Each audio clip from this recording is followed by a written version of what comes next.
پکتیا ایوب ځاځیو منډهیر ملي پارک په ګڼو ونو پوښل شوې دا سیمه اوس د ملي پارک په نوم یادیږي. منډهیر چې تیر کې د جګړو له امله زیانمن شوی و، اوس یې طبیعي ښکلا بیرته غوړېدلې او ورځ تر بلې یې سیلانیان زیاتیږي. د منډهیر پارک پروژه کټوازي ګروپ ته ورکول شوې تر څو نړیوالو سټنډردونو برابر پارک جوړ کړي. د منډهیر پارک ته راغلي کسان خوښ دي چې په دې ملي پروژه کار روان دی او د هیواد د بیلابیلو سیمو څخه سیلانیان ورځي. اوس خو یوه خبره دا ښه ده چې بیخي امن ده او بل مخکې چې و داسې چارې نه وي پکې روانې، اوس د سړکو چارې ډېرې په چټکۍ روانې دي، نور کورونه ډېر په چټکۍ روان دي، اوبو سهولتونه پکې پیدا شوي دي.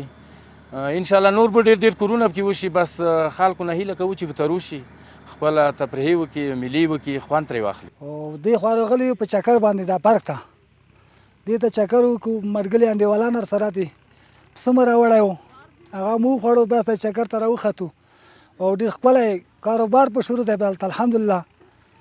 نو په دې باندې هر هېوادوال نه دغه غوښتنه کوو چې دې تفریح ته راځي، د سیال دپاره راځي، نو ډېر خوند کوي. نو زه له خپلو هیوادوالو څخه دا هیله لرم چې تر څو دوی راشي د افغانستان په هر ځای کې، تر څو هر ځای دوی چکر و منظرې ته لاړ شي، ځکه هر سړي طبیعت او چکر خوښ اوسي باید په خپل ژوند کې.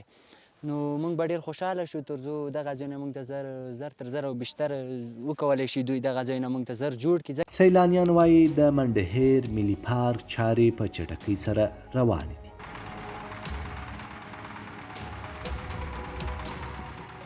او هر څوک کولی شي پرته له کومې امنیتي ستونزې یا پارک ته راشي او خپلې میلې وکړي.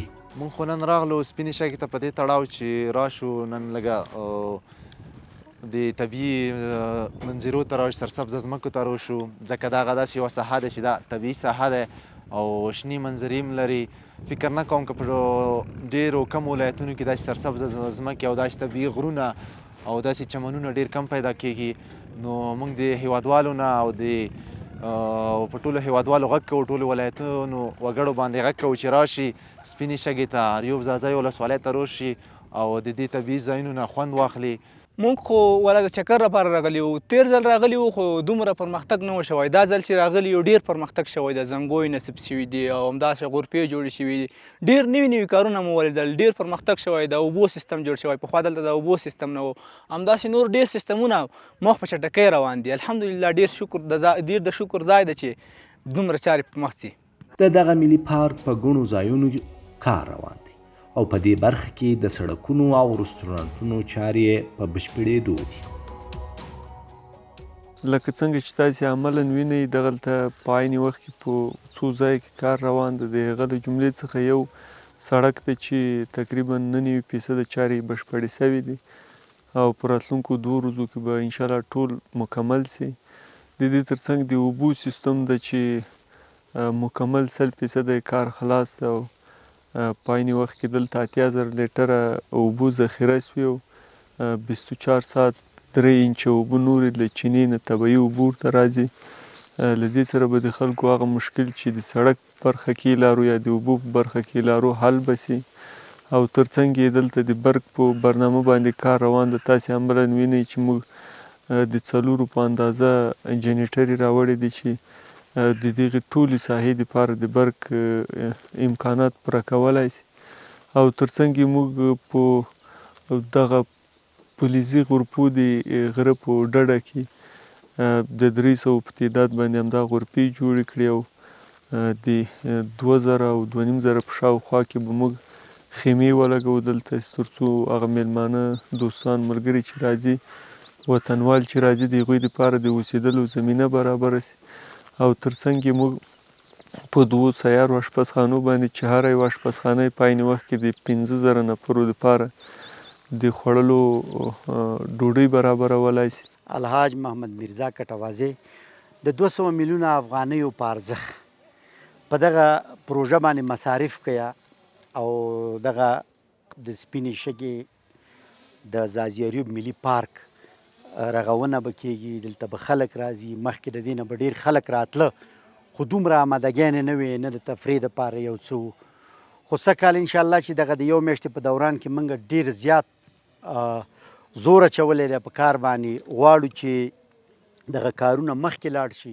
د دې پارک د پروژې د مسؤلینو په خبره د اختر په شپو او ورځو کې ګڼ شمېر برنامې په نظر کې نیول شوي ترڅو سیلانیان اختر په خوښۍ په منډهیر پارک کې ولمانځي. موږ خو اصلا دلته د والیبال یوه برنامه په نظر کې نیولې ده، د آسانو د بزکشي او د نیزه بازۍ برنامه هم په نظر کې نیولې. د کرکټ دپاره مو دلته د لوبو وسایل راوړي دي.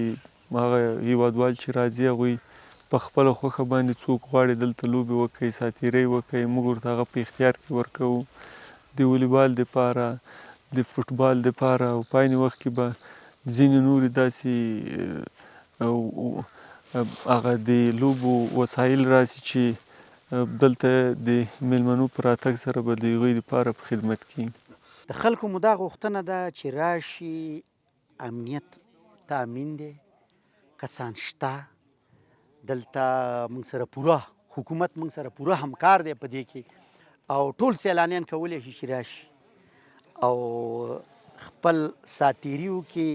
د خوراک دپاره اشپزخانې، شیان، هوټلونه ټول بندوبست موږ نیولی انشاءالله. چې د دغه پارک د مسؤلینو په خبره کټوازی ګروپ دا مهال په هیواد کې د $1 میلیارډ په لګښت پروژې د پلي کولو په حال کې او په نورو سوداګرو هم غږ کوي چې په افغانستان کې پانګونه وکړي.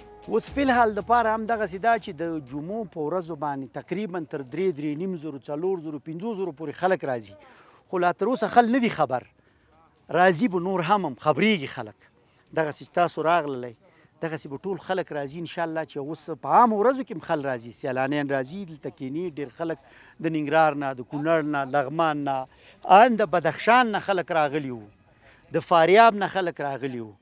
او بیا نو داسې ده چې دا د کټوازي ګروپ آف کمپني چې ده نو دا خو ډېره خواري کوي په دغه کې، ځکه تقریبا چې تر $1 میلیارډ پروژې دا اوس فی الحال دپاره د دوی روانې دي.